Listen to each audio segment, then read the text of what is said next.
Actually हेच माझं सौभाग्य. बऱ्याच जणांनी म्हणजे विरोधकांनीच म्हणूया आपण मला आयात उमेदवार म्हटलं, पण मी नाणेकरवाडीची लेक आणि खराबवाडीची बहीण. तुम्ही जे माझ्या पाठीशी भक्कमपणे उभे राहिलात आणि माझ्यावरती शुभेच्छांचा जो वर्षाव केलाय, ज्या अभिमानाने तुम्ही मला खांद्यावर घेऊन मिरवताय आज, त्याच अभिमानानं तुम्ही मला विजयाचा गुलाला खेळवाल ही माझी छोटीशी अपेक्षा आणि इच्छा बोलून मी माझ्या 2 शब्दांना सुरुवात करते. अमोलदादा पवार आणि जीवन भाऊ खराबी माझ्यासोबत प्रचार रिंगणात होते आणि अगदी धाकट्या बहिणीप्रमाणे त्यांनी माझ्यावरती प्रेम केलंय, मला सांभाळून घेतलंय. बिरदवडीमध्ये प्रचार करत असताना सर्व गावकऱ्यांचं एवढं प्रचंड प्रेम उत्साह भेटलाय की सगळ्यांनी अगदी मला प्रामाणिकपणे सांगावंसं वाटतं की सगळे म्हणत होते 16 उमेदवारांमध्ये तुझा गुलाल आजच आहे, तू प्रचार करूच नको. पण मी माझ्या कष्टांना माझ्या प्रयत्नांना कुठेही कमी पडणार नाहीये आणि मी एवढंच सांगेल की सगळ्यांच्या आशीर्वादाने माझा यश खेचून येईल आणि गुलाल आपलाच होईल. एवढे बोलून मी थांबते. धन्यवाद. जय हिंद, जय महाराष्ट्र. ग्रामस्थ माता भगिनी, आज आपल्या खरवडे गावामध्ये शिवसेना पक्षाचे संपर्क प्रमुख आणि आमचे गुरुवर्य श्री नामदार सचिनदादा अय्यर आणि आपल्या तालुक्याचे बाकी विधाते आनंदी पंढरीचे वारकरी आणि विधानसभेचे मानकरी आमचे स्नेही बाबाजी शेठ काळे आणि त्याचबरोबर शिवाजीराजे वरपे संपूर्ण व्यासपीठ, आपण सर्वजण आमच्या खरवडीमध्ये आमच्या प्रचारानिमित्त उपस्थित राहिला त्याबद्दल मी आपल्या सर्वांचं अभिनंदन करतो, आभार मानतो. आज जिल्हा परिषद पंचायत समितीच्या निवडणुका रणधुमाळी चालू आहे. त्याच्या प्रचारानिमित्त गेले 3 महिने माझ्या माता भगिनी असतील, सर्व खराबोडीतील ज्येष्ठ आणि तरुण सहकारी सर्व असतील, यांनी पायाला भिंगरी बांधून आज 3 महिने गेले. 3 महिने घरनं घर पिंजून काढलेले आहे. परंतु भाऊ, तुम्हाला मी आवर्जून सांगतो की भगवंताने स्त्री शक्तीमध्ये अशी काही शक्ती दिलेली की न थांबता न थकता रात्रीच्या 11 वाजू 12 वाजू तरी आमच्या महिला बिचारा कधी मागे आले नाही. त्यांनी पूर्ण मतदारसंघ पिंजून काढला आणि प्रत्येकाच्या घरोघरी जाऊन प्रचार केला. परंतु याच्यामध्ये प्रचार करत असताना अनेक अडचणी मला आल्या. पण या युद्धामध्ये जर भगवंत आपल्या बरोबर असला तर मला वाटत नाही की कोणी आपलं वाकडं करू शकेल. कारण फॉर्मवरती पहिली बदनामी केली माझी. बदनामी झाल्यानंतर फॉर्मवरती ऑब्जेक्शन घेतलं आणि ऑब्जेक्शन घेतल्यानंतर तिथेही त्यांचं भागलं नाही. ते परत हायकोर्टात गेले.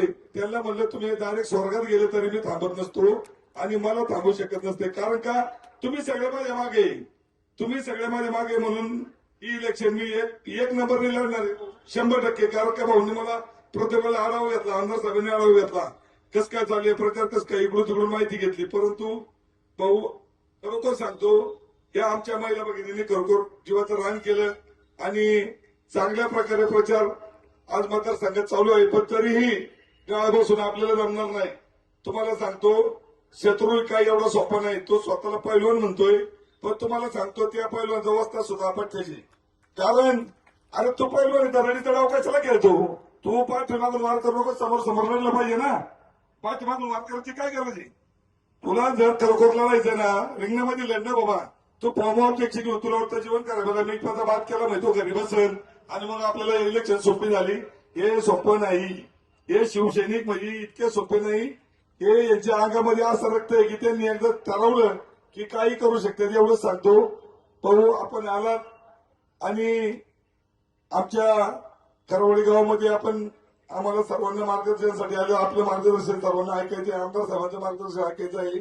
दैवत हनुमानरायाच्या या पवित्र पावन भूमीमध्ये जगद्गुरु संत तुकाराम महाराज असतील आणि येलवाडीचे आपले भागीरथी माता असेल, यांना प्रथमतः नतमस्तक होऊन आज आपल्या नाणेकरवाडी म्हाळुंगे जिल्हा परिषद गटामध्ये शिवसेना उद्धव बाळासाहेब ठाकरे या पक्षाचे अधिकृत उमेदवार खराबी जीवन मोहन आणि त्याचबरोबर आपल्या नाणेकरवाडी गणातील पंचायत समितीच्या अधिकृत उमेदवार सौभाग्यवती रुपाली दीपक कांबळे लोंढे आणि दुसऱ्या आपल्या माळुंगे गणातील पंचायत समितीच्या अधिकृत उमेदवार सौभाग्यवती दीपाली अमित बवले यांच्या प्रचाराच्या निमित्तानं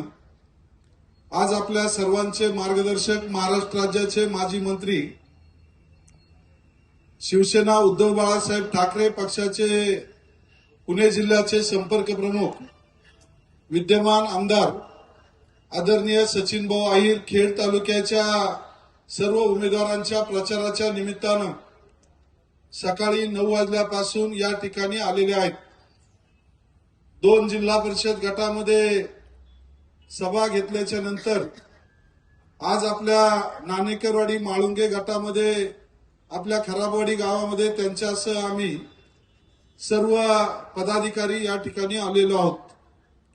आपल्या ग्रामस्थांच्या माध्यमातून या जिल्हा परिषद गटातील तमाम मतदार बंधू भगिनींच्या वतीनं आदरणीय सचिन भाऊ असेल आणि मी असेल आणि सर्व उपजिल्हा प्रमुख शिवाजीराजे वरपे असतील, तालुका प्रमुख रामदासाबा धनवटे असतील, महिला संघटिका विजयाताई शिंदे असतील, त्याचबरोबर जिल्हा संघटनेचे आदरणीय लक्ष्मणराव जाधव असतील आणि शिवसेनेच्या सर्व पदाधिकाऱ्यांसह नवी मुंबईचे नगरसेवक आपले ससाने साहेब असतील, आम्हा सर्वांचा आदरातिथ्य आणि सन्मान आपण केला त्याबद्दल आपणा सर्वांना मनापासून या ठिकाणी धन्यवाद देतो.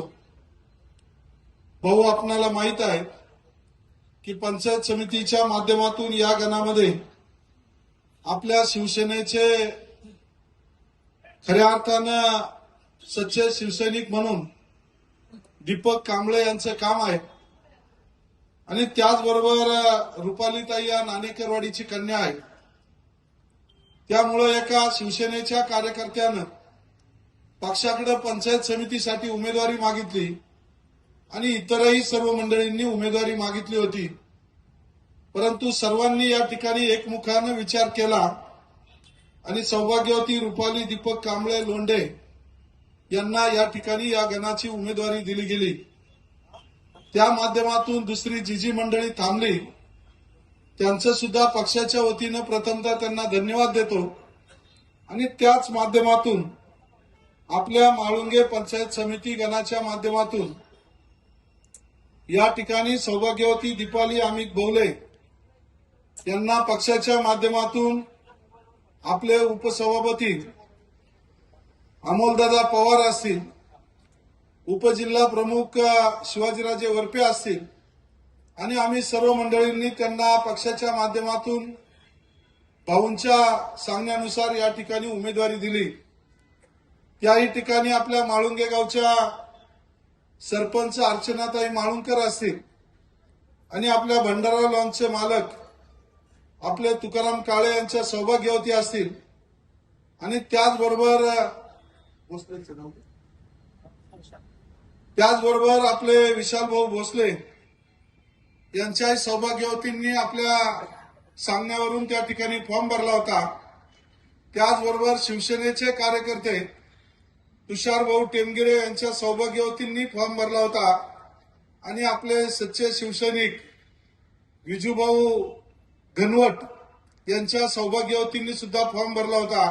त्या ठिकाणी सौभाग्यवती दीपाली अमित बवले यांना उमेदवारी दिली गेली आणि इतर सर्वांनी भोसले असतील, काळे असतील, त्याचबरोबर माळुंकर असतील, घनवट असतील आणि टेमगिरे असतील, या सर्वांनी एकमुखानं या ठिकाणी दीपालीताई बवले यांच्यासाठी काम करण्याचं ठरवलं आणि गेले 5-6 महिन्यापासून जिल्हा परिषद गटामध्ये ज्यावेळेस हे वारं फिरू लागलं त्यावेळेस या जिल्हा परिषद गटामध्ये आपल्या सर्वांच्या माध्यमातून महाविकास आघाडी म्हणून आपण निवडणुकीला सुरुवात केली आणि त्या माध्यमातून आपले उपसभापती अमोलशेठ पवार असतील, अमोलदादा पवार असतील, त्याचबरोबर गणेशराव नाणेकर असतील, त्याचबरोबर संदीप भाऊ सोमवंशी असतील आणि आपल्या सर्वांच्या माध्यमातून ज्यांना आता उमेदवारी मिळाली ते जीवन शेठ खराबी असतील, हे 4 जण या ठिकाणी निवडणुकीच्या रिंगणामध्ये गेले 4 महिने या मतदारसंघामध्ये काम करत होते. प्रत्येकाला समजावून सांगून संदीप भाऊंनी गावासाठी त्या ठिकाणी माघार घेतली. गणेशरावांनी जरी आपलं ऐकलं नसलं तरी सुद्धा त्यांच्यावर आमचा कोणत्याही स्वरूपाचा राग नाहीये. आणि त्याच माध्यमातून अमोलदादा पवार यांना खऱ्या अर्थानं पक्षाच्या माध्यमातून या ठिकाणी सर्वांनी समजावून सांगितलं. त्यांच्या सौभाग्यवतींना सभापती पदाचा मान त्या ठिकाणी देण्याचं ठरलं आणि पहिल्यांदा पंचायत समितीची उमेदवारी द्यावी म्हणून त्यांना विनंती केली. परंतु काही कारणानं त्यांनी जरी नाकारली असली तरी मनाचा मोठेपणा दाखवून आदरणीय पक्षाचे नेते संजयजी राऊत साहेब असतील, संपर्क प्रमुख आमदार सचिन भाऊ आहिर असतील, शिवाजीराजे वरपे असतील, मी असेल, रामदासाहेब असेल, आमच्या सर्वांचे विचार ऐकून अमोलदादा सुद्धा त्यांनी या ठिकाणी पाठिंबा देऊन थांबण्याचं ठरवलं. आणि त्या भूमिकेतून या गावामध्ये सरपंच म्हणून असेल, एक शून्यातून आपल्या उद्योगाला सुरुवात करून एक आदर्श उद्योगपती म्हणून ज्यांनी काम केलं असेल आणि नात्यागोत्यानं आणि मित्रपरिवारानं मोठं म्हणून ज्यांची ओळख या मतदारसंघामध्ये आहे ते जीवन भाऊ खराबी यांना या ठिकाणी उमेदवारी दिली गेली. वारकरी संप्रदायाची जोड असणारं एक कुटुंब आहे, परिस्थितीची जाणीव आहे, आपण कष्टातून या ठिकाणी पुढे आलो याची त्यांना जाणीव आहे. आणि या भागामध्ये उद्योगनगरीमध्ये काम करताना भाऊ त्यांनी कुणालाही कधी दुखवलं नाही, कुणाचं कॉन्ट्रॅक्ट तोडायला कंपनीमध्ये कधी गेले नाही किंवा कुणाला मिळालेलं कॉन्ट्रॅक्ट स्वतःला मिळावं म्हणून कधी दादागिरी सुद्धा केली नाही आणि कधी दादा मंडळी सुद्धा कुणाच्या समोर उभी केली नाही. सातत्यानं या ठिकाणी आपल्या उद्योग व्यवसायाच्या माध्यमातून आपले बंधू किरणराव असतील यांना बरोबर घेऊन आपला परिवार मोठं करण्याचं काम फक्त त्यांनी केलं नाही, परंतु या भागामध्ये ज्या ज्या ठिकाणी वारकरी संप्रदायाच्या माध्यमातून मंदिराची कामं असतील, दिंड्या असतील आणि नव्हे तर आपल्या भंडारा डोंगरावर जगद्गुरू संत तुकाराम महाराजांचं मोठं मंदिराचं काम सुरू आहे. भामचंद्राच्या पायथ्याशी त्या ठिकाणी वारकरी भवन निर्माण होत आहे. अशा कामांसाठी लाखो रुपयाची देणगी जीवन शेठ आणि त्यांच्या परिवारानं त्या ठिकाणी दिली. आपल्या उत्पन्नातून समाजासाठी, गावासाठी, युवकांसाठी, वारकरी संप्रदायासाठी, गोरगरिबासाठी कायमस्वरूपी सरळ हातानं मदत करणारा हा कार्यकर्ता त्यांनी गेल्या अनेक वर्षापासून आपल्या या गटामधून जिल्हा परिषदला उमेदवारी मिळावी, आपण उभं राहावं आणि या उद्योगनगरीच्या या गावांचा विकास करावा, या भागातील अडीअडचणी सोडाव्या असा त्यांचा अनेक दिवसाचा संकल्प आहे. आणि तो संकल्प पुढे नेत असताना खऱ्या अर्थानं त्यांच्या या सर्व कार्यामध्ये जोड त्यांचे व्याही, त्याचबरोबर त्यांच्या विहीनबाई नंदाताई कड हे शिवसेना पक्षामध्ये अनेक वर्ष त्यांनी काम केलं. राजकीय घडामोडीमध्ये मार्केट कमिटीला उभं राहत असताना पंचायत समिती सदस्य निवडून येतील अशी परिस्थिती आहे. त्यामुळे मतदार बंधू भगिनींना माझी विनंती आहे की पक्षाला सदृढ करण्यासाठी आणि त्याच माध्यमातून खऱ्या अर्थानं आमदार म्हणून मला सुद्धा पंचायत समिती बरोबर असणं गरजेचं आहे. जिल्हा परिषदेचे ताकदीचे उमेदवार सदस्य म्हणून माझ्या बरोबर असणं गरजेचं आहे. तरच आपल्या भागाचा, ग्रामीण भागाचा विकास होऊ शकतो. आणि त्यामुळं मला परमेश्वरावर आणि जनतेवर खात्री आहे की तुमची या ठिकाणी नक्कीच परमेश्वर तुम्हाला बुद्धी देईल आणि या तालुक्यामध्ये मशाल पेटून दगदगती मशाल नक्कीच या ठिकाणी भगवा झेंडा आपल्या खेड पंचायत समितीवर फडकवल्याशिवाय राहणार नाही असा विश्वास मला या ठिकाणी आहे. जास्ती जरी बोललो असलो तरी या गटात बोलणं तेवढं क्रमप्राप्त होतं. मला 5-10 मिनिटं बोलायला भाऊ सांगतात, परंतु ही सगळी पार्श्वभूमी सांगणं भाऊ गरजेचं आहे. एक वर्षामध्ये मी जरी विरोधी पक्षात आमदार म्हणून असलो, तुम्ही वरच्या सभागृहामध्ये भाऊ आहात आणि अधिवेशनाच्या माध्यमातून असेल, सातत्यानं पाठपुराव्याच्या माध्यमातून असेल, विरोधी मंत्री सुद्धा मुख्यमंत्र्यांसह या ठिकाणी आपल्या खेड तालुक्याच्या कामासाठी या चाकण शिक्रापूर रस्त्याच्या कामाच्या संदर्भात मी स्वतः त्या ठिकाणी पायऱ्यावर बसून आंदोलन केलं. सचिन भाऊ होते, पलीकडे शेळके साहेब होते, इकडे कटके साहेब होते. चाकणमध्ये सुद्धा कृती समितीनं आपण सर्वांनी आंदोलन केलं आणि खऱ्या अर्थानं 3300 कोटी रुपयाचा निधी या तळेगाव चाकण शिक्रापूर रस्त्याला मंजूर झाला. त्याचं टेंडर झालं. त्याचं काम 1 महिन्याच्या आत संपादनासह या ठिकाणी सुरू होणार आहे. तत्पूर्वी 60 कोटी रुपयाचं काम श्री असोसिएट्स एनडे म्हणून त्यांना दुरुस्ती आणि साईडचं वायडनिंग या कामासाठी मंजूर होऊन त्याचीही वर्क ऑर्डर झालेली आहे. त्यामुळं वर्ष 1.5 वर्षाच्या आत या आपल्या जो ट्रॅफिकचा प्रश्न आहे तो नक्कीच 2 वर्षाच्या आत सुटणार आहे. आणि जे नागरीकरणाचे प्रश्न आहेत ते सुद्धा टप्प्याटप्प्यानं सोडवण्यासाठी या ठिकाणी निवडून आल्याच्या नंतर जीवनशेठ असतील, त्याचबरोबर आपल्या सौभाग्यवती दीपालीताई बवले असतील आणि त्याचबरोबर रुपालीताई कांबळे असतील, यांच्या माध्यमातून आपण हे सर्व प्रश्न नक्की या ठिकाणी सोडवण्याचा प्रयत्न करू.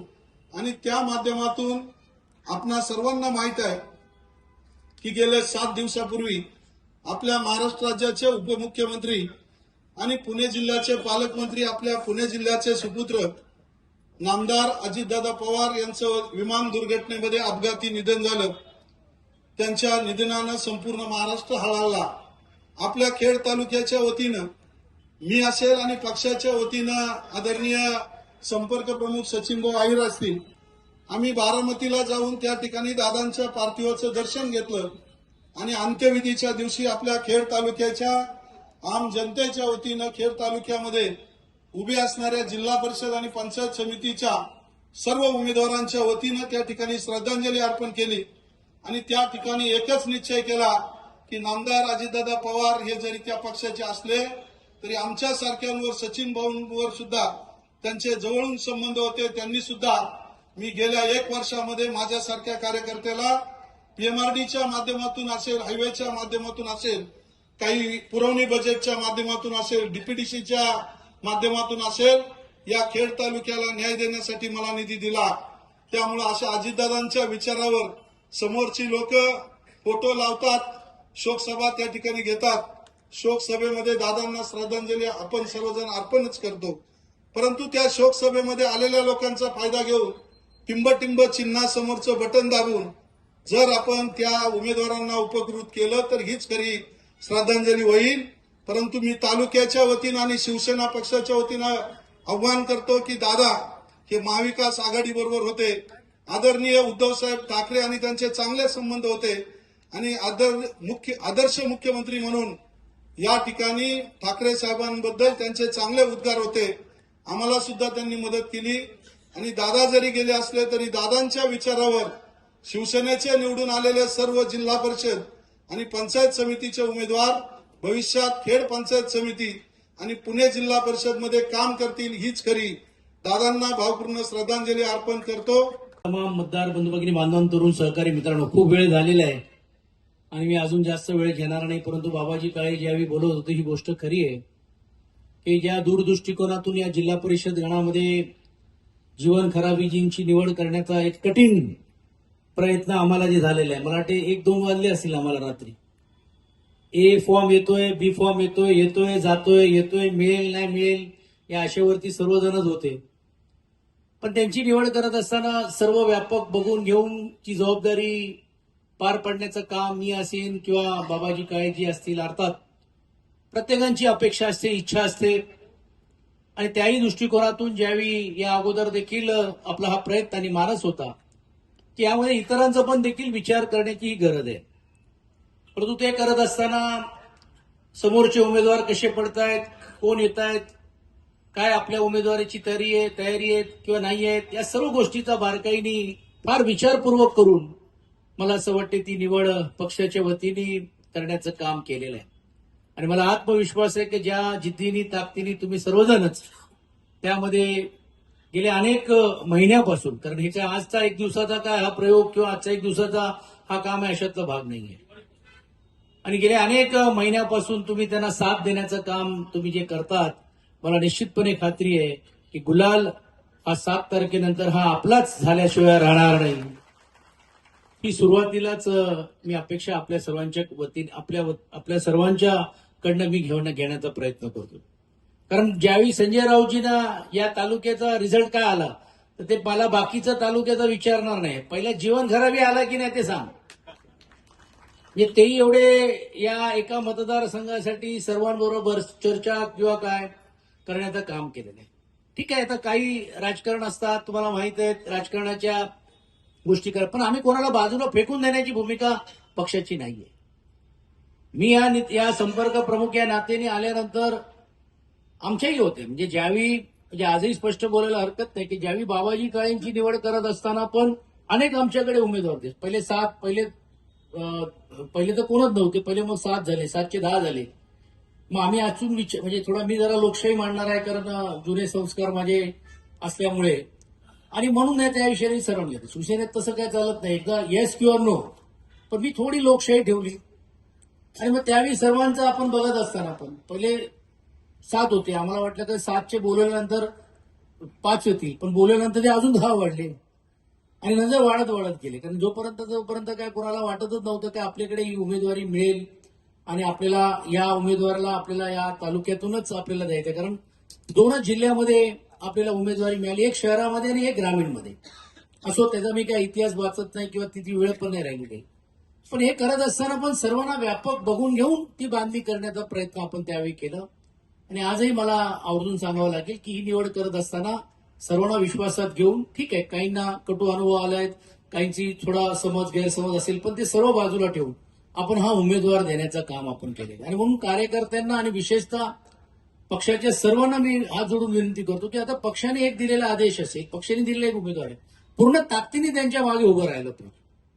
आणि राहायचं असेल तर स्पष्ट राहिलं पाहिजे, एक पाय इकडे एक पाय तिकडे असं करून नाही चालणार. नाही तर नाही सांगा, काही फरक पडत नाही, अर्थ वेगळ्या अर्थ घेऊ नका. फरक पडत नाही म्हणजे तुम्ही आताच सांगायचे काय. त्याला कारण असं आहे की आपण आता काय आखणी करू शकतो, काही गोष्टीची चर्चा आपण करू शकतो. आणि माहितीसाठी सांगतो, मी आवर्जून तो सांगितलं की आपण ज्यावेळी जीवन खराबींचा निर्णय घेतला, आपण सर्व्हे केलेला आहे. माझ्याकडे एक सर्व्हेचा रिपोर्ट आहे. हे काय मला वाटलं म्हणून बाबाजींच्या स्वप्नात आले खराबी आणि आले. तसं तर विधानसभेपर्यंत आम्ही तुमचं नाव ओळखून होतो, पण ते या बाजूने नाही त्या बाजूने ओळखत होतो. म्हणजे तुम्ही आमच्या तशाही यादीमध्ये आहेत, कुठच्या यादीत आहे ते नंतर इलेक्शन झाल्यानंतर सांगतो तुम्हाला. पण आम्ही कधी खुनसी राजकारण केलं नाही आणि अनेक ऊन पाऊस वारे आपण बघितले, पण राजकारण एवढं काय भयंकर आणि त्या नव्हता.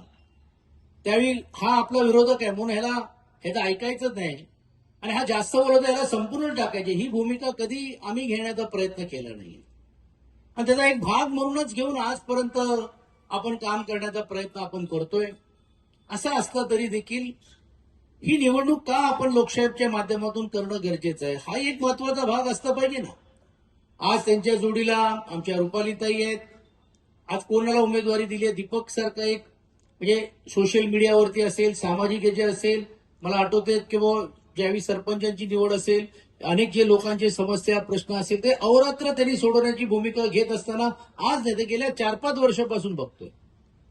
आणि मग काहींनी जर आरोप करण्याचा प्रयत्न केला की जीवन खराबीचाच निवड अशी का काय नाही, ते आरोप करणाऱ्यांना पण मला विचारायचंय की तुम्हाला ज्यावेळी ते बरोबर होते त्यावेळी ते तुम्हाला चांगले वाटत होते, आज आमच्याकडे आल्यानंतर तुम्ही त्यांच्याबद्दलची वेगळी भूमिका किंवा काय वेगळं म्हणणं तुम्ही मांडत असाल किंवा बोलण्याचा प्रयत्न तुम्ही करत असाल, तर मग हे नेमकं तुमचं राजकारण सोयानुसार तुम्ही करणार आहात का, आणि तुम्ही उमेदवारी कोणाला दिली. ठीक आहे, कोणीतरी एक चांगला कार्यकर्ता आहे. आज आम्ही 2 पंचायत गणामध्ये जे उमेदवार दिलेले कोण आहेत ते, आज सर्वसामान्य कार्यकर्त्यांची नाळ असलेल्या लोकांना आपण न्याय देण्याचं काम त्यांच्या सोच्या माध्यमातून केलेलं आहे. इकडे अमोलदादांनी सांगितलेले आहेत, ते आमच्या दीपालीताई असतील, त्यांची निवड आपण करण्याची भूमिका आपण घेतली. त्यामागची भूमिका काय होती की कार्यकर्ते आहेत त्यांच्या माध्यमातून हे पुढे या सर्व गोष्टी व्हायला पाहिजे. आणि म्हणून माझं स्पष्ट म्हणणं आहे की ही लढाई, ही प्रतिष्ठेची लढाई काही लोक करण्याचा प्रयत्न करत असताना माझी आपल्याला हात जोडून विनंती आहे की आपला मतदार ठरलेला आहे.